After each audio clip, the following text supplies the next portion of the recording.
Hello all, welcome to kitchen stories. ఈరోజు మన restaurant స్టైల్లో ప్రాన్ కర్రీ ఎలా చేయాలో చూద్దాం రండి. ముందుగా మనకి కావాల్సిన క్వాంటిటీలో ప్రాన్స్ని తీసుకొని ఇలా లెమన్ ఇంకా కాస్త పసుపు వేసుకొని వీటిని క్లీన్ చేసుకోండి. నేనైతే ఇక్కడ ఒక హాఫ్ కేజీ దాకా ప్రాన్ తీసుకున్నాను. ఇలా లెమన్ ఇంకా పసుపు కావాలనుకుంటే కాస్త సాల్ట్ కూడా యాడ్ చేసి వీటిని క్లీన్ చేసుకోవచ్చు. ఇలా క్లీన్ చేసుకున్నాక ఒకసారి వాష్ చేసేసుకొని వాటర్ ఏమీ లేకుండా చూసుకొని ఇలా స్టవ్ మీద పెట్టి సిమ్లో కాసేపు ఉడకనివ్వండి. మనం వీటిని ప్రత్యేకంగా వాటర్లో ఉడికించాల్సిన పని లేదండి. ఈ ప్రాన్లోని వాటర్ ఇలా బయటకు వచ్చి పూర్తిగా ఉడికిపోతాయి ప్రాన్స్. కర్రీ గ్రేవీ కోసం నేను ఇక్కడ ఒక 2 మీడియం సైజ్ ఉల్లిపాయలు, అలాగే స్మాల్ టు మీడియం సైజ్ టమాటాలు ఒక 4, 3 పచ్చిమిర్చి, కొద్దిగా కొత్తిమీర అండ్ కొద్దిగా పుదీనా తీసుకున్నాను. ఇప్పుడు ఈ పచ్చిమిర్చి అండ్ ఉల్లిపాయల్ని మీరు మిక్సీ పట్టేసుకోవాలి. అలాగే విడిగా టమాటాలని కూడా మిక్సీ పట్టుకొని ఈ 2 గ్రేవీలని దగ్గర పెట్టుకోండి.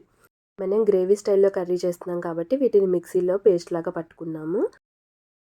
చూసారా, ప్రాన్ అనేది చక్కగా ఉడికిపోయింది. ఇప్పుడు మనం కర్రీ స్టార్ట్ చేసిద్దాం రండి. ముందుగా ప్యాన్ పెట్టుకొని ఒక 2 గంటల వరకు నూనెను యాడ్ చేసుకోండి. ఇప్పుడు ఒక గుప్పెడు జీడిపప్పును తీసుకొని గార్నిష్ కోసం వీటిని మనం నూనెలోనే ఫ్రై చేసుకొని తీసి పక్కన పెట్టుకోవాలి. ఇందులో నేను 1 ఇంచు వరకు చెక్క, ఒక అనాస పువ్వు, అలాగే 4 లవంగాలు, ఒక 2 యాలకులు, కొంచెం షాజీరా యాడ్ చేశానండి. ముందుగా కట్ చేసి పెట్టుకున్న ఒక చిన్న సైజు ఉల్లిపాయ ముక్కలను యాడ్ చేసి ఫ్రై చేసుకోండి. అలాగే ముందుగానే మనం గ్రైండ్ చేసి పెట్టుకున్న ఉల్లిపాయ పచ్చిమిర్చి పేస్ట్ను కూడా యాడ్ చేసి కలర్ మారేంత వరకు ఫ్రై చేసుకోండి. ఇందులోనే ఇప్పుడు ఒక స్పూన్ వరకు ఉప్పు, అలాగే ఒక పావు స్పూన్ వరకు పసుపు యాడ్ చేసుకోండి. ఇవి కాస్త వేగిన తర్వాత నేను మీకు చూపిస్తున్నట్లుగా ఒక చిన్న నిమ్మకాయ సైజ్ అంతా అల్లం వెల్లుల్లి పేస్ట్ని యాడ్ చేసుకొని పచ్చివాసన పోయేంత వరకు లో ఫ్లేమ్ మీద ఉంచి ఉడికించుకోండి. ఇప్పుడు ఈ గ్రేవీ అంతా పచ్చివాసన పోయింది అని అనుకున్న తర్వాత మనం ముందుగా గ్రైండ్ చేసి పెట్టుకున్న టమాటోస్ని కూడా ఇందులో యాడ్ చేసుకోండి.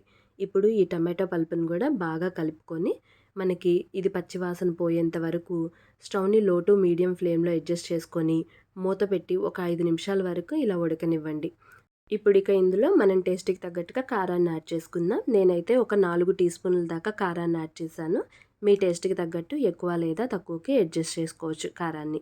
అలాగే ఒక పావు టీ స్పూన్ దాకా జీలకర్ర పొడి, ఒక అర టీ స్పూన్ దాకా ధనియాల పౌడర్ని యాడ్ చేశాను. అలాగే ఇంకొక అర టీ స్పూన్ దాకా గరం మసాలా పౌడర్ని యాడ్ చేసి పెట్టుకున్నాను. ఇప్పుడు ఈ మసాలాలన్నిటిని గ్రేవీకి బాగా పట్టేలాగా కలుపుకొని సాల్ట్ ఏమైనా తక్కువ ఉంటే ఒకసారి చూసుకొని యాడ్ చేసుకోండి. ఇప్పుడు ఈ గ్రేవీ కర్రీకి కాస్త ఎక్స్ట్రా టేస్ట్ని యాడ్ చేయడం కోసం నేను ఒక 10 దాకా జీడిపప్పుల్ని తీసుకొని ఇలా నానబెట్టుకొని చక్కగా మిక్సీ పట్టుకున్నానండి. ఇప్పుడు ఆ మిశ్రమాన్ని కూడా మన గ్రేవీ కర్రీకి యాడ్ చేసుకొని బాగా కలుపుకొని మూత పెట్టి ఒక 10 నిమిషాలు సన్నటి సెగ మీద ఉడకనివ్వండి. చూసారా, ఆయిల్ అనేది ఎలా పైకి తేలుతుందో. అంతే అండి, మనకు కావాలనుకున్న టేస్టీ గ్రేవీ అయితే రెడీ అయిపోయింది. ఇప్పుడు ఇందులో మనం ముందుగా ఉడకబెట్టి పక్కన పెట్టుకున్న ప్రాన్స్ని కూడా యాడ్ చేసుకోండి. ఇప్పుడు ఈ ప్రాన్స్ అన్నిటికీ ఈ గ్రేవీ అంతా పట్టేలాగా ఒకసారి మంచిగా కలుపుకోండి. ఈ గ్రేవీ అంతా కలిపి పెట్టుకున్న తర్వాత వీటిలో గార్నిష్ కోసం మనం ముందుగా తీసుకున్న కొత్తిమీర, పుదీనా ఏదైతే ఉందో వాటిని కూడా యాడ్ చేసి ఒకసారి కలుపుకొని మూత పెట్టి లో ఫ్లేమ్ మీద ఒక 2 to 3 మినిట్స్ అని కుక్ అవ్వనివ్వండి. ఆల్రెడీ ప్రాన్స్ అనేవి కుక్ అయిపోయినాయి కాబట్టి ఎక్కువసేపు వీటిని మనం స్టవ్ మీద ఉంచాల్సిన పని లేదు. చూసారా, కర్రీ అనేది మనకి రెడీ అయిపోయింది. ఇంతే అండి, రెస్టారెంట్ స్టైల్లో ఉండే ప్రాన్ గ్రేవీ కర్రీ రెడీ అయిపోయింది. ఇప్పుడు మనం ఒక 1 మినిట్లో వీటిని దించేస్తామనగా నేను మీకు చూపిస్తున్నట్లుగా ఒక పావు చెంచా గరం మసాలాని యాడ్ చేసుకొని, అలాగే మనం గార్నిష్ కోసం ముందుగా తీసి పెట్టుకున్న ఈ జీడిపప్పు ఏదైతే ఉందో దాన్ని కూడా యాడ్ చేసుకొని స్టవ్ ఆఫ్ చేసేసుకోండి. ఇలాంటి మరిన్ని టేస్టీ రెసిపీస్ కోసం దయచేసి మన ఛానల్ని సబ్స్క్రైబ్ చేసుకోండి.